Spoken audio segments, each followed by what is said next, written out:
देखिए देखिए दानिश कुरैशी जी ने को आप धन्यवाद दीजिए।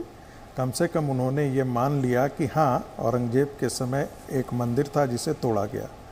देखिए, अयोध्या, काशी और मथुरा, ये तीनों मंदिरों को पुनः प्राप्त करने का संकल्प किसी संगठन का संकल्प नहीं है। ये हिंदू समाज और हिंदू संतों का संकल्प है। दूसरी बात, जो काशी विश्वनाथ का आदि विश्वेश्वर मंदिर है, उसमें सच से घबराता क्यों है? मुस्लिम पक्ष को ये जानकारी होनी चाहिए कि वहाँ इसके पहले से विवाद चला रहा है और हिंदू पक्ष में उसे मंदिर होने का दावा आज से नहीं, जैसा कि आपने कहा 1937 से चला रहा है। दूसरी बात, अभी कहा कि भाई कोर्ट का काम जो है वो तथ्य जुटाना नहीं है।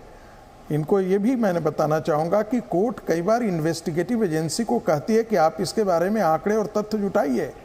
यहाँ भी हिंदू पक्ष ने दावा किया था किसी आधार पर, और तथ्य था कि उसमें जो प्रतीक चिन्ह है, अब जिसे आज मस्जिद कहा जाता है, दुनिया में आज के कहीं भी आपने संस्कृत के शब्द के साथ कोई ज्ञानवापी मस्जिद ऐसा हो, ऐसा आपने कहीं नहीं दुनिया में देखा हो। यही बात जो थी वो अयोध्या के मामले में भी थी, और अयोध्या में जब पाया गया, एएसआई का सर्वे पाया गया, तो तथ्य सबके सामने आए। यहाँ भी तथ्य से मुस्लिम पक्ष इसको किसी भी तरीके से देर करना चाहता है। यही कारण है कि वो सुप्रीम वो जो है वो एकाएक हाईकोर्ट में ले जाने से मना कर रहे थे, क्योंकि वो कह रहे थे शुरू में कि हमको अपील का एक अधिकार खत्म हो जाए।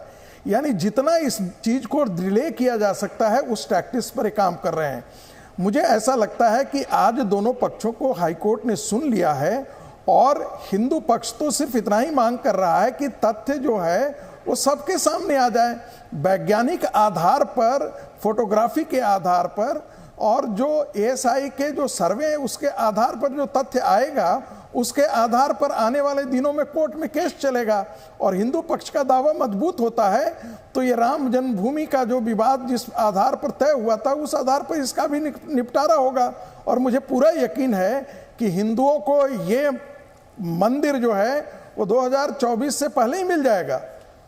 ठीक है, मैं सीधे यहां से शाहिद अली साहब के पास चलता हूं। मैंने वैसे आपने कहा था ना दानिश भाई पिछली डिबेट के अंदर कि आपको नहीं पता नमाज का मतलब क्या, मैंने निकाल लिया है, और उसका क्या मतलब है मैं आपको बताऊंगा आपको, लेकिन उससे पहले शाहिद अली जी के पास। शाहिद अली जी, आज एएसआई ने साफ कर दिया कि नुकसान पहुंचाने की कोई मंशा नहीं है। ना हथौड़ी का इस्तेमाल हो रहा है, ना फावड़े का इस्तेमाल हो रहा है, ना गेती का इस्तेमाल हो रहा है, ना छेनी का इस्तेमाल हो रहा है। किस बात का शक है मुस्लिम पक्ष को? एएसआई सर्वे से क्यों हिचक रहा है? दीपक जी, अभी संगीत रागी साहब ने भी एक बात कही 2024 तक, तो टारगेट 2024 इलेक्शन से पॉलिटिकली मोटिवेटेड, ये बात समझ में आ जाती है। मैं आपके सवाल का जवाब दे देता हूँ।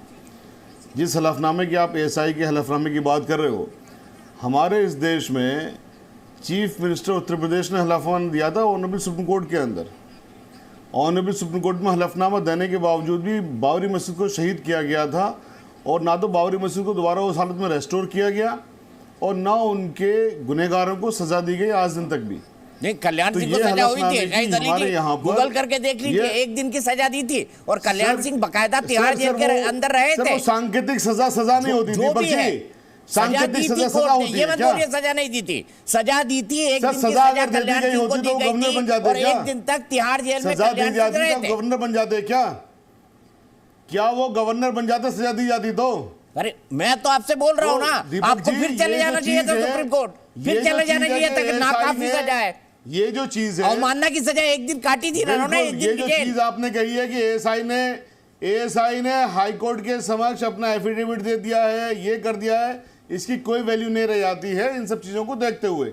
ये मस्जिद 1000 साल से वहां पर मस्जिद है। और दीपक जी, अभी आपने अपने ओपनिंग में दिखाया था, वहां पर एक मूर्ति दिखाई है नंदी जी, जिसको आप कह रहे नंदी जी की मूर्ति है। ये मुझे बताइए आप कि औरंगजेब ने अगर वहां पर मंदिर तोड़ा तो क्या वो नंदी जी को छोड़ देता, या जो बास में जितने सारे मंदिर उनको छोड़ देता है? बड़ी विचित्र सी बात है ना ये, कि एक कोई राजा है, वो राजा मंदिर तोड़ के मस्जिद बना रहा है, और तमाम मंदिरों को बख्श रहा है, तमाम मंदिरों को कुछ नहीं कह रहा, वो एक पर्टिकुलर जगह में बना रहा है। तो अपना विचित्र सी बात है। इसमें जब तमाम साक्ष्य वहां पर मौजूद हैं, 1000 साल से कोई चीज वहां मौजूद है, और इसका फायदा किसी को नहीं है सिवाय देश को तोड़ने के। तरफ ये जाएगा या पॉलिटिकल मोटिवेशन की तरफ जाएगा? इसीलिए ऑनरेबल हाई कोर्ट ने जो स्टे दिया है आज भी, इससे पहले ऑनरेबल सुप्रीम कोर्ट ने स्टे दिया था, ये तमाम चीजें पहलू देखने के बाद क्या है ना। अब ये जो कोर्ट है वो टेलीविजन से चलती नहीं है, ना सच्चाई की टेलीविजन के अंदर बात होती। हमारे देश में अदालतें हैं, हमें यकीन है अदालत पे, चाहे फैसला कुछ भी हो, अदालत पे आपको भी यकीन रखना चाहिए, भरोसा रखना चाहिए। मुझे तो पूरा यकीन है सर, आप ही लोग कभी कभी हिल जाते हैं। मैंने अभी आपने साफ साफ बोल दिया कि कल्याण सिंह को सजा ही नहीं हुई।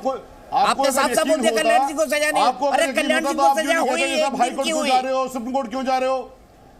आपको अगर यकीन होता तो आप ये नहीं कहते हाई कोर्ट क्यों जा रहे हो, सुप्रीम कोर्ट क्यों जा रहे हो? मैंने कभी नहीं कहा कि 2024 शाहिद अली साहब, मैंने कभी नहीं कहा।